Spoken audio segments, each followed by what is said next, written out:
Então esse é o tema de hoje, a doutrina sobre o homem na prática. A doutrina sobre o homem está em 3 grandes pilares: origem, composição e propósito. Então esses são os 3 pilares que destacamos na doutrina do homem: a sua origem, de onde ele veio, a sua composição, do que ele é feito, e o seu propósito, para que ele foi feito. Então respondemos essas perguntas no domingo passado, e nesse domingo vamos observar melhor um destes pilares. Então, dentre os 3 pilares, o propósito é o mais importante deles, e eu gostaria de destacar essa noite. Então vejamos na prática como cumprir o propósito de Deus na vida do homem, ou em nossa vida. Quero, antes de orar, agradecer a presença de todos, né? Nós temos alguns irmãos e amigos visitando, sejam muito bem-vindos. Quero agradecer aqueles que estão na live também nos assistindo, que Deus abençoe a todos, que a graça do Senhor se estenda até o seu lar, a sua família. Então, abra sua Bíblia em Colossenses capítulo 3, a partir do versículo 12. Colossenses 3, 12. Esse é o nosso texto base de hoje.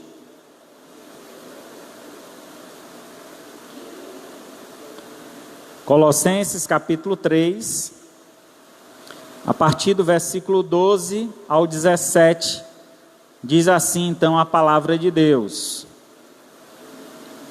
Revesti-vos, pois, como eleitos de Deus, santos e amados, de terno afeto de misericórdia, de bondade, de humildade, de mansidão, de longanimidade, suportando-vos uns aos outros, perdoando-vos mutuamente, caso alguém tenha motivo de queixa contra outrem. Assim como o Senhor vos perdoou, assim também perdoai vós. Acima de tudo isso, porém, esteja o amor, que é o vínculo da perfeição. Seja a paz de Cristo o árbitro em vosso coração, a qual também foste chamado, em um só corpo, sede agradecidos. Habite ricamente em vós a palavra de Cristo, instruindo-vos e aconselhando-vos mutuamente em toda sabedoria, louvando a Deus com salmos, hinos e cânticos espirituais, com gratidão em vosso coração. E tudo o que fizerdes, seja em palavra, seja em ação, fazei-o em nome do Senhor Jesus, dando por ele graças a Deus Pai. Oremos ao Senhor. Santíssimo Deus, amado Pai, louvado seja o teu santo nome. Graças te damos, ó Pai, por mais uma oportunidade que temos de reunir em tua casa e poder aqui te louvar, engrandecer o teu santo nome, pois só tu, Senhor, és digno de toda honra e toda glória. Recebe a nossa adoração, assim também como as ofertas entregues diante do teu altar, e que assim, ó Pai, a nossa vida seja uma oferta viva diante do Senhor. Recebe, ó Pai, a nossa adoração, e que neste momento o Senhor seja agradado por este culto, e te pedimos também que o Senhor fale conosco através desta mensagem. Desperta em nossos corações o propósito real da nossa vida aqui nesta terra, para que possamos assim viver em consonância com a Tua Palavra, unido à Tua Palavra, para que assim, Senhor, façamos justamente aquilo para o qual nós fomos feitos, que é glorificar o Teu santo nome. Nós te louvamos, agradecemos e pedimos, em nome do Teu Filho amado Jesus, que vive e reina para todo sempre. Amém.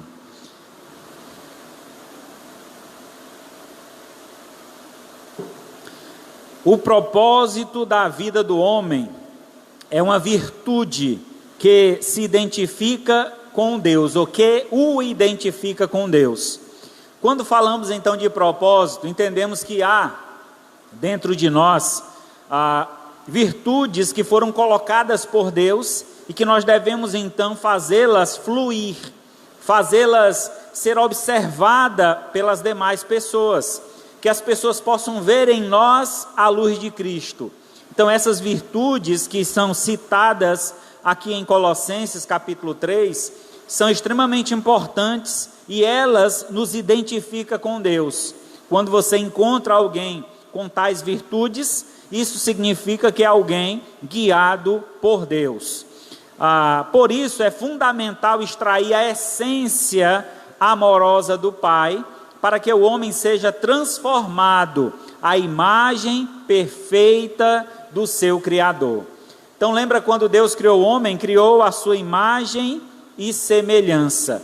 Então o propósito de Deus a criar o homem é que ele fosse semelhante, parecido, que tivesse características que o levassem a ter uma aparência cada vez mais próxima de Deus. Então, diferentemente da demais criação de Deus, como por exemplo animais, como as árvores, como o planeta como um todo, nada que exista nisso, nessa construção, indica a pessoa de Deus, apenas a questão do seu poder criativo, mas no sentido de inteligência, de sabedoria, de emoção, isso só o homem é capaz de expressar. Então são virtudes dadas por Deus, que são características divinas, que nós recebemos do nosso Criador. Então devemos entender que, para alcançar o propósito divino em nossa vida, é preciso revestimento espiritual.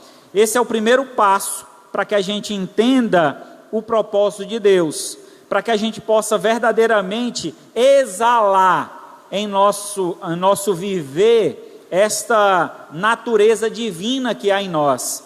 Isso deve ser feito através de um revestimento espiritual. Por isso que aqui em Colossenses capítulo 3, verso 12, ele diz: revesti-vos, pois, como eleitos de Deus, santos, amados, de terno afeto de misericórdia, de bondade, de humildade, de mansidão e de longanimidade. Interessante, Paulo escreve esta carta aos Colossenses, e essa carta escrita aos Colossenses, inspirada por Deus, ela dirige esses irmãos a buscar um relacionamento mais próximo com Deus, um relacionamento mais íntimo com Deus. E para que a gente tenha esse bom relacionamento, ele nos chama a atenção a nos revestir. Traz a ideia aqui de uma vestimenta nova, tirar de cima de nós aquele velho homem, as práticas mundanas, as práticas carnais. Nós somos chamados a viver como novas criaturas em Cristo Jesus.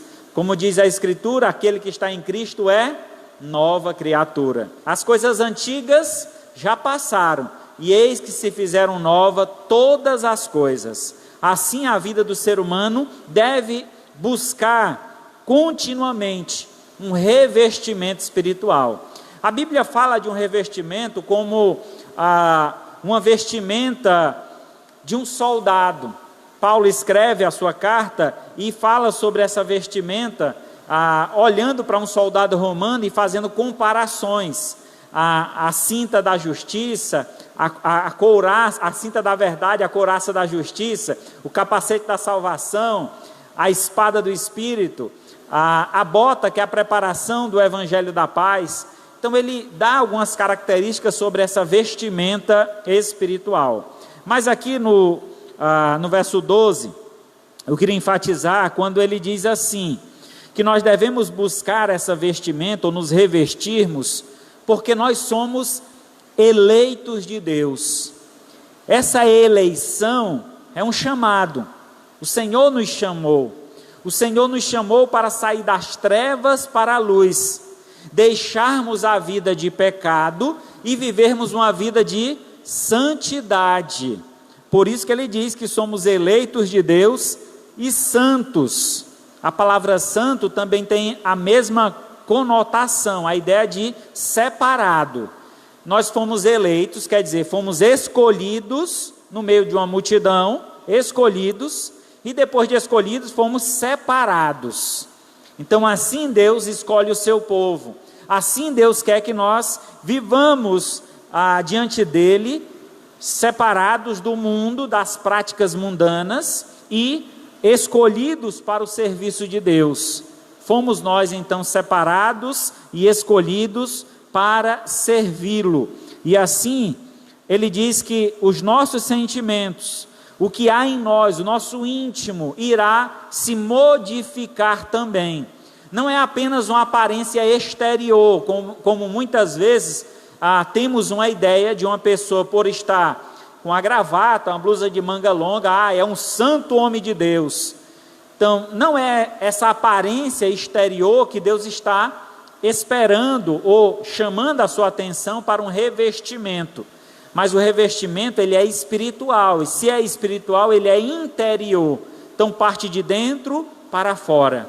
Aquele que tem o Espírito Santo de Deus e é usado pelo Espírito Santo de Deus, ele vai ser reconhecido como uma nova criatura. As pessoas vão olhar para ele e vão identificá-lo. Ei, verdadeiramente você é outra pessoa, porque a gente vê nas atitudes, e aqui ele usa algumas atitudes, como diz aqui, ternos afetos de misericórdia, bondade, humildade, mansidão e longanimidade. Dentre essas características que aqui são apontadas, vemos claramente características do Espírito, características como mansidão, humildade, bondade, longanimidade, fruto do Espírito Santo que habita em nós. Este é o revestimento espiritual que devemos buscar. Lá em Efésios capítulo 4, nós temos mais um texto que reforça essa ideia. Paulo então escreve aos Efésios e diz: no sentido de que, quanto ao trato passado, vos despojeis do velho homem, que se corrompe segundo as concupiscências do engano, e vos renoveis no espírito do vosso entendimento, vos revistais do novo homem, criado segundo Deus, em justiça e retidão, procedentes da verdade. Então Paulo aqui, há um outro grupo de cristãos, agora os cristãos de Éfeso, ele escreve e diz que devem aqueles irmãos se despojarem. O que é despojar? Tirar de cima de si. Talvez você já teve que fazer alguma atividade e você sujou a sua roupa, você suou bastante, e quando você chega em casa, o desejo é de tirar logo aquela roupa suada, aquela roupa suja. Já aconteceu com você isso? Então a palavra de Deus está dizendo justamente isso. Se despoja, tira de cima de si aquela velha natureza, aquilo que antes você vivia na prática, onde você estava completamente manchado, completamente contaminado. Agora o Senhor quer te oferecer uma nova vida, e para que você possa viver plenamente essa nova vida, você precisa lançar fora essa velha natureza, essa velha vestimenta, e se revestir desse novo homem. Então aqui no verso 23 ele diz: e vos renoveis no espírito, no vosso entendimento, vos revistais do novo homem. Então, nos vestir de uma nova identidade, uma nova característica. Nós não somos, espero que não tenha ninguém aqui, né? Bipolar, é pessoa que tem dupla personalidade. A pessoa, de uma hora para outra, muda a sua personalidade. Isso é um distúrbio mental, não é normal. As pessoas não devem ser desse tipo. Então, entendemos que algumas pessoas tendem a entregar a sua vida a Jesus, mas eles querem ainda viver a vida velha, ter as práticas do passado. Isso é terrível, porque mostra que a ideia seria mais ou menos como você, por exemplo, banha um cachorro e solta aquele cachorro no quintal e ele sai rolando no chão, se sujando todinho. Seria mais ou menos isso. Imagina você vir à igreja, adorar o Senhor, entregar a sua vida a Deus, aí quando sair da igreja você voltar às práticas passadas. Eu lembro uma igreja anterior que eu frequentei na minha infância. Nós íamos para a programação religiosa e quando terminava, ficava ali na pracinha mesmo, na quermesse, tomando quentão, né, tomando as bebidas que tinha lá, e às vezes ficava contando a hora, não vai acabar esse negócio não. Então algumas religiões têm essa prática, ou alguns adeptos a tais religiões. Eu sei que a religião em si não ensina isso, claramente, mas a prática aponta para isso. As pessoas vivem uma falsa religião, aí usam uma identidade que diz o seguinte: não, eu sou da tal religião não praticante, eu vou aqui e acolá, e esse não praticante, infelizmente, tem chegado até o meio cristão evangélico. As pessoas estão fazendo compromissos com Deus e a seguir voltam às práticas passadas e diz: não, é porque eu não estou praticando agora, quando eu tenho vontade eu volto a praticar tal religião. Então a religião não é uma questão de praticar ou não, nós precisamos viver a fé, uma fé genuína, um compromisso genuíno com Deus, e isso é nos revestir de um novo homem, é ser uma nova criatura, é deixar as práticas passadas. Aqui diz que devemos nos despojar do velho homem, pois ele se corrompe segundo as concupiscências do engano. O que é concupiscência? Desejo descontrolado. Então o velho homem, ele é levado pelos desejos, ele age por impulso, ele se deixa levar pelos prazeres do mundo. Mas o novo homem, ele se refaz, ele não se entrega facilmente aos prazeres da carne, pelo contrário, o seu prazer está na lei do Senhor, e nessa lei ele faz o quê? Medita de dia e de noite, ele não cansa, ele enche-se do poder de Deus, e assim ele o busca continuamente. Além do revestimento espiritual, aquele que busca alcançar o propósito divino, ele precisa também de fortalecimento espiritual. Versículo 13 e 14, diz assim: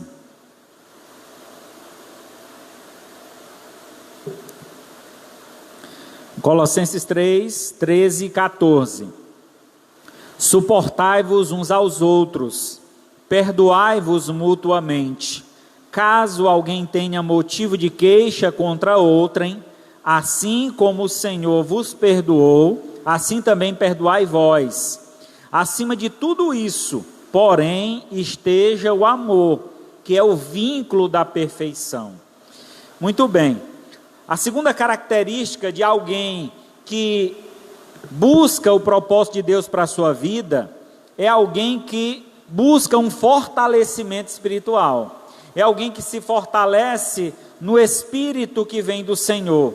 Esse fortalecimento o ajuda a vencer as fraquezas humanas. Esse fortalecimento coopera para o crescimento da sua vida espiritual. Fortalecimento esse que nós precisamos diariamente. E como alcançar? Onde encontrar? Como ser fortalecido no Senhor?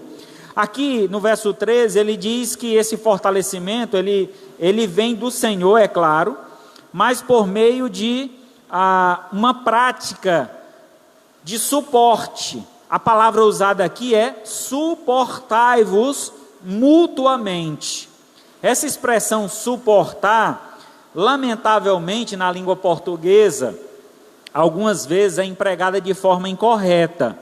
A ideia de suportar, muitas vezes você diz assim: eu estou suportando fulano.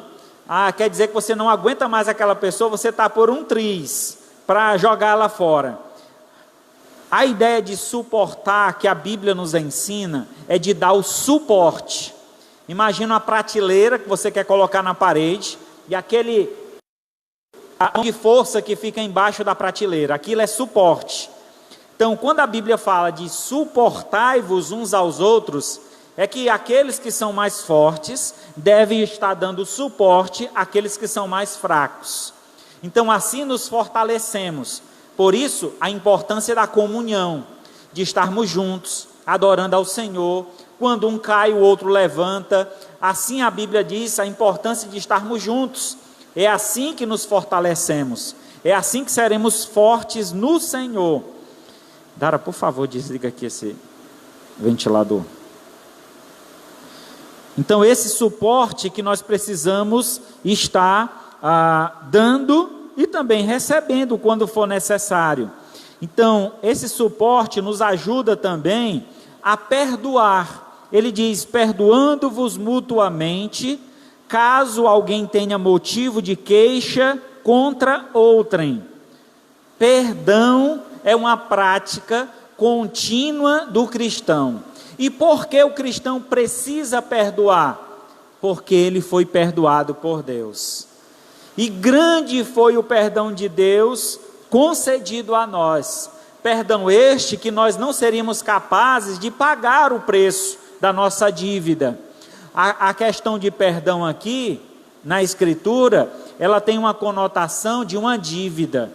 Então, quando você deve a alguém, você precisa pagar a sua dívida. Nós temos uma dívida com Deus, ou tínhamos, né? Antes de Cristo ter derramado o seu sangue na cruz por nós. E a nossa dívida, ela era, nós não tínhamos nenhuma condição de pagá-la. Ela era enorme, grandiosa.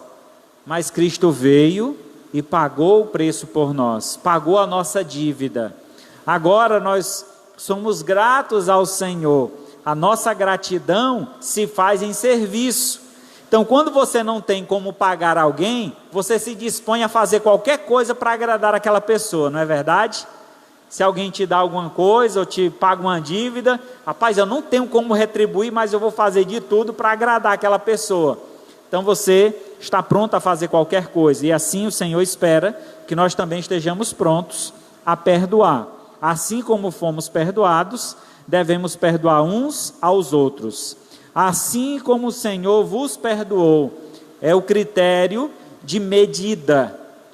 Eu devo perdoar as demais pessoas, assim como o Senhor me perdoou. E como foi que Deus me perdoou? Foi passando na cara todo o tempo. Rapaz, eu te perdoei, mas eu não esqueço não. Qualquer dia desse eu desconto. É assim o perdão? Deus esquece.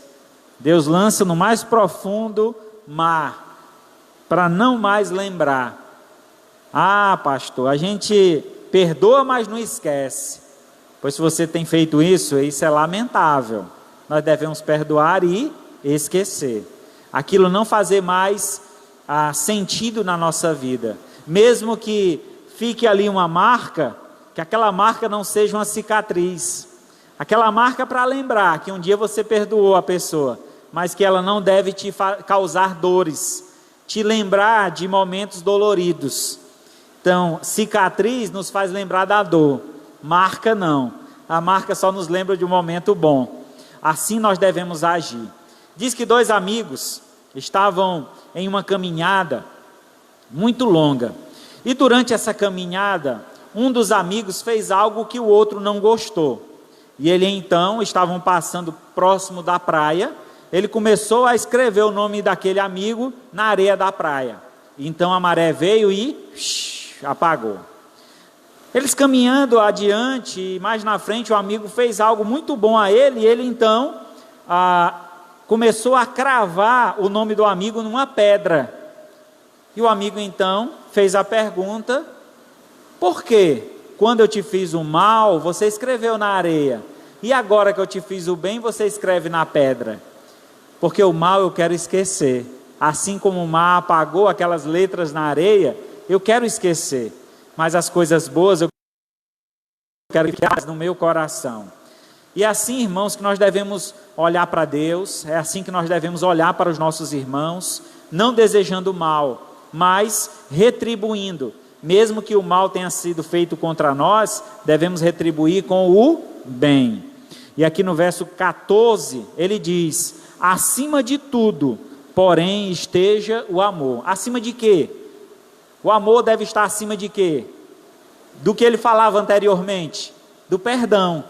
Então, acima de tudo, acima da ofensa, acima daquele mal que alguém fez por você, acima de tudo isso, esteja o amor, que é o vínculo. E o que é o vínculo? É aquilo que cola, é aquilo que traz a liga.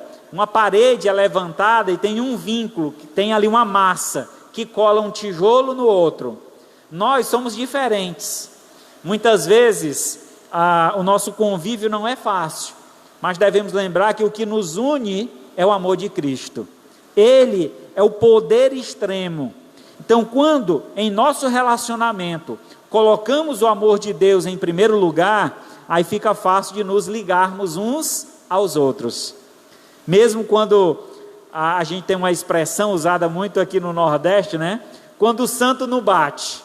Rapaz, meu santo não bateu com fulano. Mas nós lembramos que só temos um santo, que é Jesus. Então, nosso santo vai dar liga, vai nos unir. Então, tendo Jesus, o amor de Deus, nos ligando, certamente o relacionamento será perfeito. Então, esse amor, ele é o vínculo da perfeição. Se queremos alcançar a perfeição, que é o propósito de Deus, a imagem de Deus em nós é a perfeição. Então, quando atingirmos essa perfeição? Quando sabemos lidar uns com os outros, quando usamos o amor de Deus como vínculo da nossa união, e aí sim, crescemos, nos fortalecemos, estamos preparados para a vida vindoura. Em Colossenses capítulo 1, a partir do verso 10 e 11, diz assim: a fim de viverdes de modo digno do Senhor, para o seu inteiro agrado, frutificando em toda boa obra, crescendo em pleno conhecimento de Deus, sendo fortalecido com todo o poder, segundo a força da sua glória, em toda perseverança, longanimidade e com alegria. Então, esse crescimento que buscamos é justamente quando vivemos do modo digno de Deus, de modo que agrada ao Senhor. Seremos fortes quando vivermos ou buscamos a vontade de Deus para a nossa vida, porque através desta vontade seremos inteiros, completos, porque saberemos qual o propósito da nossa vida. Então, iremos frutificar, dando boas obras, praticando boas obras e crescendo no pleno conhecimento de Deus. Esse é o fortalecimento que nós precisamos. Eu sei que durante esse período de pandemia, nós temos muitos cristãos que têm fraquejado na fé. E algumas vezes, até aqueles que são fortes, têm se sentido fracos. Confesso a vocês, irmãos, que eu passei por algumas situações bem difíceis durante essa pandemia, sem conseguir dormir, preocupado, como é que vai ser, e os crentes que eu não consigo ver, como é que eu vou cuidar desse rebanho? Muitas eram as minhas preocupações, e sabe, irmãos, naquele momento eu me sentia fraco, mas eu busquei fortalecimento no Senhor, e na força do seu poder, e é nele que nós devemos buscar esse fortalecimento, porque nele encontramos renovo, nele encontramos o poder necessário para vencer as nossas fraquezas. No verso 11 ele diz: sendo fortalecidos com todo o poder, segundo a força da sua glória, em toda perseverança e longanimidade com alegria. Então, nosso fortalecimento, ele é algo gradativo. Quer dizer, hoje eu estou forte, mas amanhã eu devo buscar uma força maior do que essa. Um exercício, ele sempre tende a aumentar a sua capacidade de potência, de força. Então, quando você vai a uma academia, puxa ali, malhando ali, a ideia é aumentar a musculatura, o fortalecimento do corpo, a resistência do corpo. Assim também, se queremos nos fortalecer espiritualmente, devemos exercitar a nossa fé, andar em comunhão com Deus, viver constantemente em obediência, sermos perseverantes, resistir à tentação. A Bíblia diz: resistir ao diabo e ele fugirá de vós. Muitas vezes, por fraco, por não estarmos nos alimentando corretamente com a palavra, não estarmos buscando a presença de Deus, nós não resistimos às tentações do diabo e caímos. Mas ele nos chama a atenção a sermos perseverantes, não desistir, deixar de olhar para trás. Olhamos para a frente, para o alto, para a soberana vocação em Cristo Jesus. Devemos buscar as coisas lá do alto, onde Cristo está sentado à direita de Deus Pai. Buscai as coisas lá do alto e não as que são aqui da terra, porque nós fomos comprados por alto preço e um dia nós habitaremos com o Senhor. Então, onde está o nosso tesouro, estará também o nosso coração. E o nosso tesouro está lá no céu, onde nem traça nem ferrugem corrói, onde os ladrões não escavam nem roubam. Lá deve estar também o nosso coração. Por isso, o fortalecimento está em buscar a presença de Deus, confiando, perseverante, que Ele um dia voltará e nos levará para junto de si, para que onde Ele está, estejamos nós também. Em terceiro lugar, para alcançarmos o propósito divino em nossas vidas, é preciso amadurecimento espiritual. É outro ponto importante dentro da carreira cristã, que é o amadurecimento. Muitas vezes, irmãos, nós observamos pessoas envelhecendo na igreja. Isso está errado. Um crente não envelhece, um crente amadurece. Ah, pastor, já estou velho, olha os cabelos aqui, estão ficando branco.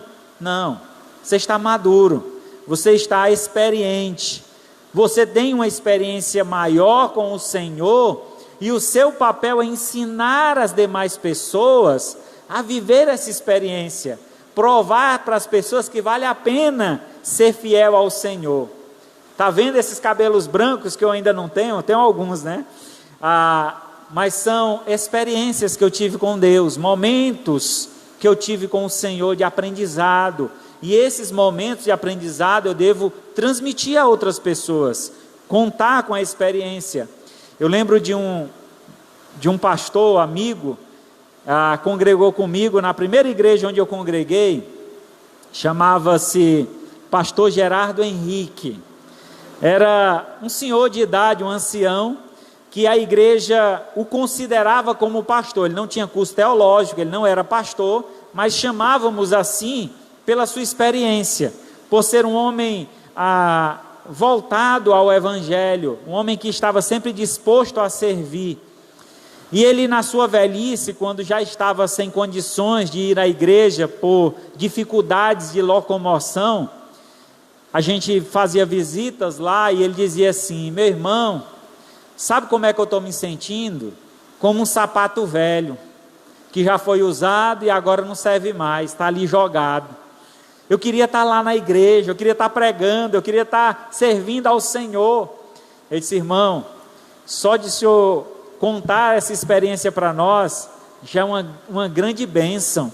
A gente vê no Senhor essa alegria, dentro da sua limitação, dentro da sua idade, dentro das suas condições. O seu desejo de servir ao Senhor nos motiva a fazer. Então fazemos o trabalho de Deus e nos alegramos porque damos continuidade àquilo que o Senhor iniciou. Então essa deve ser a nossa alegria, é de ver esse trabalho progredindo, crescendo. Eu já trabalhei muito nessa igreja, hoje eu ajudo de outra forma, orando, hoje eu ajudo contribuindo, hoje eu ajudo contando minhas experiências, participando naquilo que tenho condição de fazer. Então isso é contribuir, isso é fortalecer, isso é crescer, isso é mostrar maturidade. No versículo 15 diz assim: seja a paz de Cristo o árbitro em vosso coração, a qual também foste chamado em um só corpo, sede agradecidos. 2 pontos importantes que eu queria destacar aqui nesse versículo. O primeiro é a questão da paz de Cristo ser o árbitro em nosso coração. Não criar contenda. Uma das características de imaturidade é uma pessoa que sempre cria contenda. Onde chega, ele encontra o que está errado. Meu irmão, para achar o que está errado, não falta. Nós precisamos de pessoas que achem a solução do problema, e não o problema já está aí, já está visto. Ah, pastor, eu olho para essas cadeiras e vejo vazias, e o meu desejo é que tivesse cheia. Amém, irmão. Então, vamos encontrar uma solução? Vamos participar, vamos nos unir para trazer mais pessoas à igreja? Então, isso é encontrar a solução, isso é maturidade. Você não está apontando, dizendo, aquela igreja é assim, por isso ou por aquilo, apontando os erros da igreja, as falhas que possam haver. Se houver falhas e erros, devem ser corrigidas sim, mas de forma coerente, através da Bíblia, através da direção de Deus. Eu costumo dizer, por onde eu passo, que eu só posso cobrar aquilo que eu ensino. Aquilo que eu ensino, eu tenho capacidade de cobrar, porque eu já ensinei. Mas aquilo que eu não ensinei, eu não posso cobrar. E às vezes a gente toma uma autoridade de cobrança, de apontamento diante da vida das pessoas, sendo que nós não contribuímos para a edificação e crescimento delas. Nós não ensinamos aquilo a elas. Talvez seja a sua prática, mas ela nunca teve essa orientação. Então devemos ter o equilíbrio no momento que vamos exortar alguém, que sejamos calmos, serenos e tranquilos. Devemos corrigir alguém com mansidão e longanimidade e muito amor. É assim que a palavra de Deus nos ensina. Então a paz de Cristo é o árbitro em nosso coração. É Ele quem julga. Não somos nós que fomos chamados para julgar ninguém. É Deus quem julga todas as pessoas. Se nós não estamos cumprindo com o propósito, se você olha para o irmão e diz, aquele irmão não está fazendo o papel dele, Deus é quem vai julgar. Cada um faça o seu papel, a sua responsabilidade, e Deus te honrará. No momento certo, Ele vai te galardoar, vai te premiar. E aquele que não fez o papel, também receberá a paga por não ter feito o papel ao qual ele foi designado. Então o árbitro é Cristo. Então a paz de Cristo deve reinar em nosso coração, e Ele quem vai julgar todas as coisas. O qual também nós fomos chamados. Nós fomos chamados para quê? A viver em um só corpo. E vivendo em um só corpo, devemos ser agradecidos. Então a maturidade traz a ideia de que nós somos inseridos em um corpo. Lembra quando Cristo fala sobre a videira? Eu sou a videira e vós os ramos. Aquele que estiver em mim dará muitos frutos, e aquele que não estiver em mim não der fruto será cortado. Então não se preocupe, quem é que vai cortar? É o Senhor. O seu papel é frutificar. Cresça, amadureça, frutifique, e o Senhor te honrará. Em Efésios capítulo 4, verso 13 até o 15, diz assim: até que todos cheguemos à unidade da fé, do pleno conhecimento do Filho de Deus, a perfeita varonilidade, a medida da estatura da plenitude de Cristo, para que não mais sejamos como meninos, agitados de um lado para o outro e levados ao redor por todo o vento de doutrina, pela artimanha dos homens, pela astúcia com que induzem ao erro, mas, seguindo a verdade em amor, cresçamos em tudo naquele que é o cabeça, Cristo Jesus.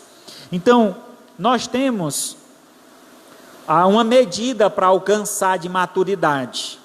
Algumas vezes nós julgamos as pessoas, chamando elas de imaturas, e nós mesmos, muitas são as vezes que agimos com imaturidade.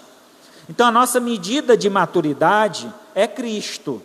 Então aqui o texto está dizendo que a perfeita varonilidade, a perfeita humanidade e está na medida da estatura da plenitude de Cristo. Quem foi o varão perfeito? Jesus. Quem deixou o exemplo para ser seguido? Jesus. Nós somos discípulos de quem? De Jesus. Então Jesus é o nosso alvo, é Jesus que nós devemos copiar. Por mais que nós tenhamos bons exemplos no nosso meio, ainda assim, eles podem nos decepcionar. Por isso que a nossa visão deve estar em Cristo.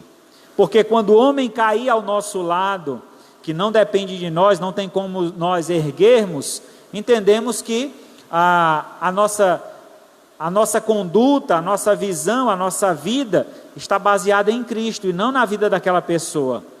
Então, muitos passarão por nós, mas aquele que verdadeiramente deve ser a nossa cópia perfeita é Cristo. É Ele que nós devemos copiar. Então, seremos perfeitos se buscarmos o exemplo de Cristo em nossa vida. No verso 14 ele diz: para que não mais sejamos como meninos. E qual é a ideia aqui de ser um menino? É ser enganado. Como é fácil enganar uma criança? Você oferece um pirulito a ele e pode tomar o que quiser. É muito fácil enganar uma criança, dizer algo e ela acredita em tudo que você diz, porque na mente de uma criança, tudo que um adulto fala é verdade. E sabe, irmãos, muitas vezes nós estamos crescidos fisicamente, mas intelectualmente ainda não passamos de criança, não desenvolvemos a nossa fé. É importante, meu amado irmão, que você estude a Bíblia, a palavra de Deus. É importante que você busque esse crescimento espiritual. Não se deixe apenas a se desenvolver pelo que você aprende aqui nas pregações, mas que você mesmo se empenhe em encontrar o conhecimento de Deus na sua palavra, que você busque esse crescimento, busque nutrir a sua vida espiritual para que haja um crescimento e frutificação. No verso 15, finalmente ele diz: mas seguindo a verdade em amor, cresçamos em tudo naquele que é o cabeça, Cristo. Então, o nosso crescimento, ele deve ser completo.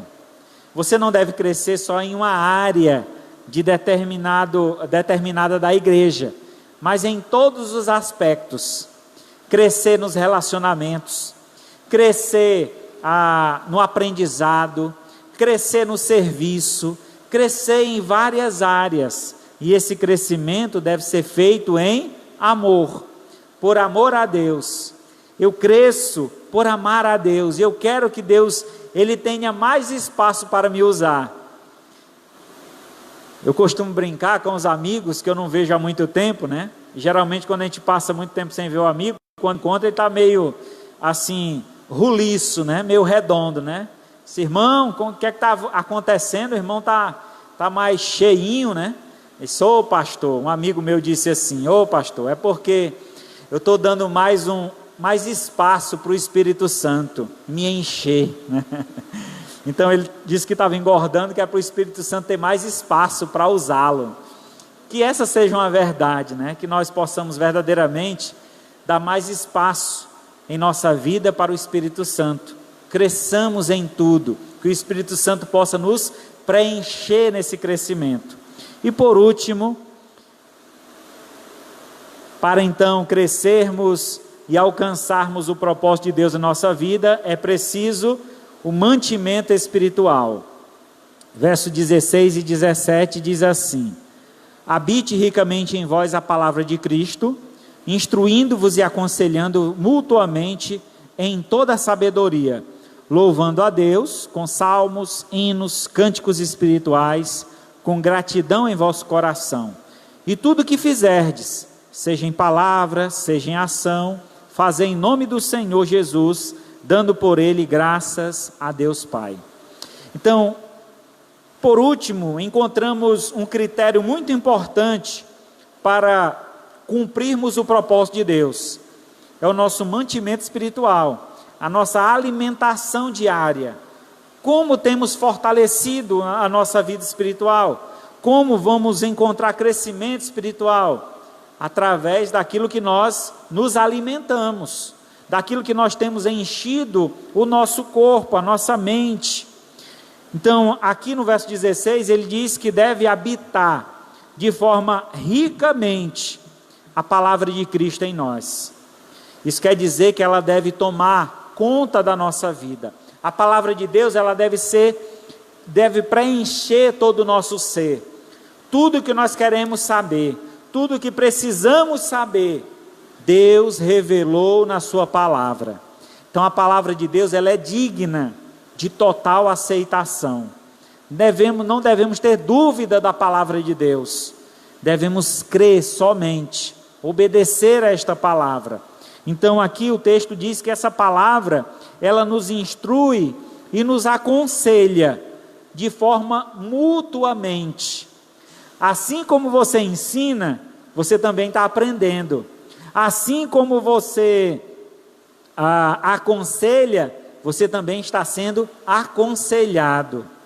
Eu lembro de uma experiência que eu tive, de aconselhar a minha mãe e meu padrasto. A minha mãe estava com ciúme do meu padrasto. Então, estava tendo lá uma discussão entre eles, estavam brigados. E eu então chamei os dois, sentei os dois de frente para mim, e eu comecei a aconselhá-los através da palavra. E eu lembro que o meu padrasto, com os olhos cheios de lágrima, olhou para mim e disse: meu filho, éramos nós que era para estar aconselhando você. Ele disse: não se preocupe com isso, porque quem está nos aconselhando nesse momento é o Senhor, é a palavra de Deus.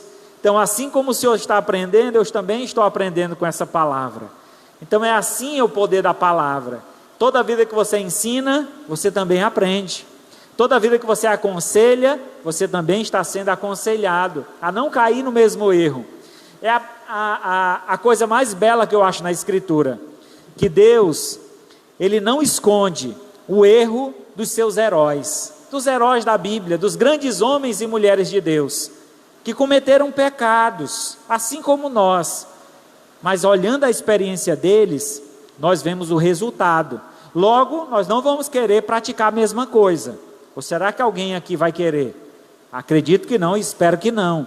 Por isso que a Bíblia, ela é tão especial, um livro tão forte, tão importante, tão imponente, porque ele não esconde os erros dos seus heróis.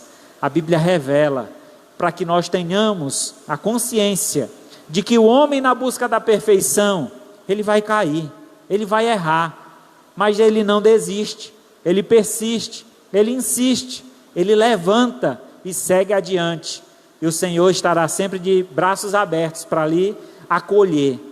Essa é a palavra que nós cremos, essa é a palavra da verdade. Então aqui o Senhor fala que nós devemos ter essa palavra constante em nossa boca. De que forma? Usando de sabedoria, louvando a Deus com essa palavra, através de salmos, através de hinos, através de cânticos espirituais. A nossa boca, irmãos, deve sempre ter a palavra de Deus. Louvemos ao Senhor todos os dias, adoremos ao Senhor na beleza da sua santidade. A Bíblia diz: todo ser que respira, louve ao Senhor. Pastor, e como é que eu louvo ao Senhor, pastor? Está aqui, ó. Louvando a Deus com o quê? Com os salmos, hinos espirituais e cânticos espirituais. E acima de tudo, esses louvores devem partir de um coração grato, com gratidão em vosso coração. Não é apenas da boca para fora, mas que aquilo faça sentido na sua vida, que verdadeiramente você adore o Senhor como Ele merece, com toda a honra e toda a glória. E verso 17: tudo o que você fizer, seja em palavras, seja em ação, fazei em nome do Senhor Jesus, dando por Ele graças a Deus Pai. Imagina só, minha irmã, você que tem aquela luta diária, todo dia tem que varrer a casa, aí você vai varrer a casa louvando ao Senhor. Vai ser diferente? O serviço vai ser mais agradável. Quando você chega em casa e tem aquela pia cheia de louça, do almoço ainda, né? Aí você, oh meu Deus, chegar em casa e ainda tem aquela pia de louça para lavar, você começa a reclamar. Reclame não, agradeça a Deus. Se tem a pia de louça é porque Deus te abençoou e teve muita comida na sua casa. Então louve a Deus, Senhor, muito obrigado, eu estou lavando esses pratos aqui, ó. Oh, que bom, que maravilhoso que o Senhor encheu minha barriga hoje, da minha família. Então louve ao Senhor. É isso, tudo que nós formos fazer, seja em palavra, seja em ação, fazei-o em nome do Senhor, dando por ele graças a Deus Pai. Ser agradecido, glorificar a Deus. É assim que nós demonstramos o alimento que nós recebemos do Senhor, a nossa gratidão a Deus. Hebreus 5, a partir do verso 11, diz assim: a este respeito temos muitas coisas a dizer, difíceis de explicar, porquanto vós tendes tornado tardios em ouvir, pois, com efeito, quando devíeis ser mestre, atendendo ao tempo decorrido, tendes novamente necessidade de alguém vos ensine de novo quais são os princípios elementares dos oráculos de Deus. Assim, vos tornardes como necessitados de leite, e não de alimento sólido. Ora, todo aquele que se alimenta de leite é inexperiente na palavra da justiça, porque é criança. Mas o alimento sólido é para os adultos, para aqueles que na prática têm as suas faculdades exercitadas, para discernir não somente o bem, mas também o mal. Então, meus irmãos, o que a palavra aos Hebreus aqui nos ensina, nos adverte, é que nós precisamos buscar esse genuíno mantimento espiritual. Agora entendemos que esse mantimento ele vai se fortalecendo, aumentando a sua proporção, a sua quantidade. Quando criança, tomávamos leite materno. Depois vai aumentando a dosagem, vai engrossando o caldo, até chegar ao ponto de comer pirão com farinha, né? Pirão de farinha com feijão, um mocotó, né? Uma criança você não pode dar isso. Isso aí é só depois que ela cresce, que já tem o estômago preparado. Na vida espiritual é a mesma coisa. Quando eu disse que tem crente na igreja que envelhece, mas não amadurece, é justamente crente que passa a vida inteira na igreja só se alimentando de leite. Então ele envelhece, porque quando fica velho, a gente não deixa de comer alimento, só toma papa, né? É o velhinho tomando papa. Diz, olha, a gente precisa buscar o alimento espiritual, de forma a ser fortalecido. Chega uma certa ocasião na vida, que só aquele leitinho não é suficiente. Se você vem à igreja só no domingo e recebe aquela mensagem, passa a semana toda sem ler a Bíblia, sem orar, sem ouvir uma mensagem da palavra de Deus, aquilo vai se diluindo em você. Chega ao ponto que aquela palavra não tem mais tanto impacto, não tem tanto valor.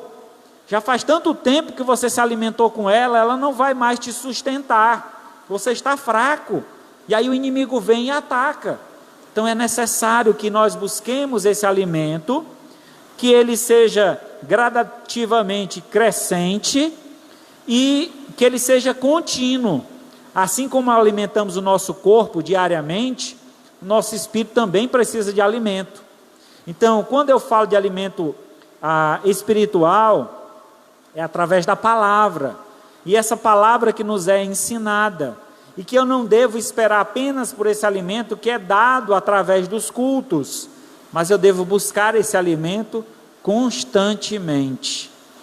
Eu ouvi um testemunho de uma professora do seminário esses dias, uma mulher muito sábia, e ela disse que quando estava na escola, um professor de literatura disse para ela que ela na vida deveria escolher um livro, E esse livro ela deveria ler todos os anos, pelo menos uma vez.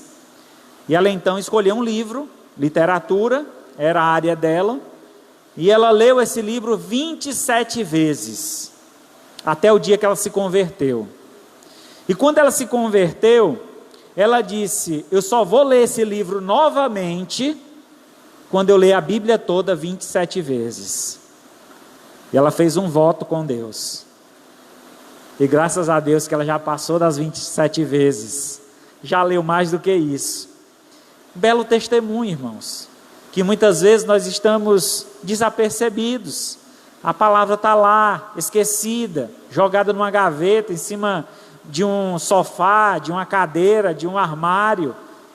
A palavra ela deve ser gravada no coração. Leiamos a palavra de Deus. Meditemos nesta palavra dia e noite.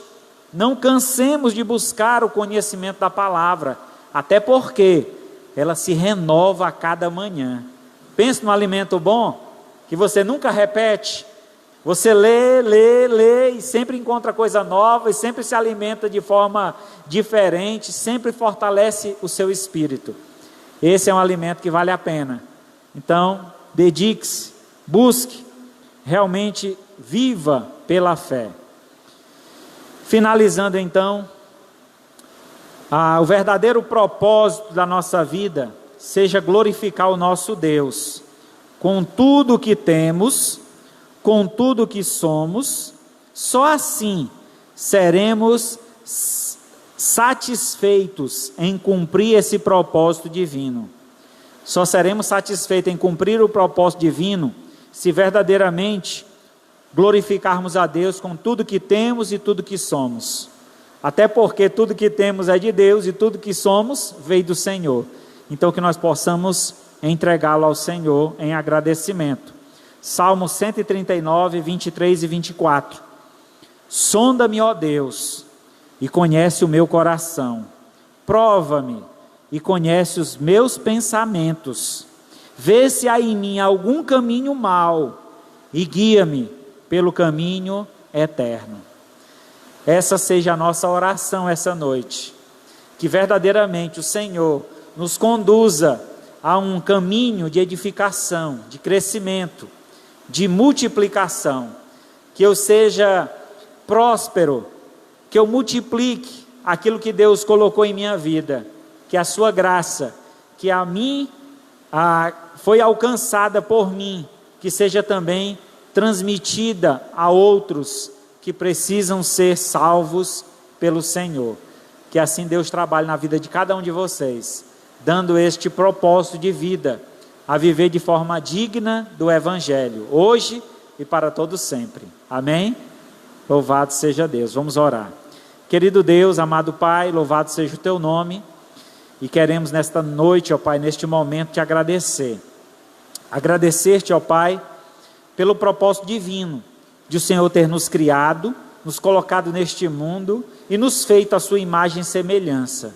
Mesmo tendo cometido um pecado e tendo nos afastado, manchado esta imagem, ainda assim o Senhor nos dá a oportunidade de reconhecer o teu poder, poder este, ó Pai, capaz de nos purificar, de nos limpar, de tirar-nos do lamaçal de pecado e nos colocar sobre uma rocha, em segurança, para a partir daí vivermos em plena paz com o Senhor, glorificando o teu nome e cumprindo com um propósito divino, que é glorificar ao Senhor. Pai querido, eu te peço por esta amada igreja que hoje se reúne aqui, tanto presencial quanto online. Eu te peço que o Senhor derrame da tua graça, do teu favor. O Senhor visite a cada um no seu íntimo, em seu coração. E se há algo em nós, ó Pai, que nos afasta de uma plena comunhão com o Senhor, que o Senhor nesse exato momento, com o teu Santo Espírito, nos purifique de todo o mal. Lava-nos com o teu sangue, ó Pai, remidor, e nos tira, Senhor, todo o pecado, toda a injustiça, todo o mal. Que a nossa vida, ó Pai, seja consagrada ao Senhor, hoje e para todos sempre.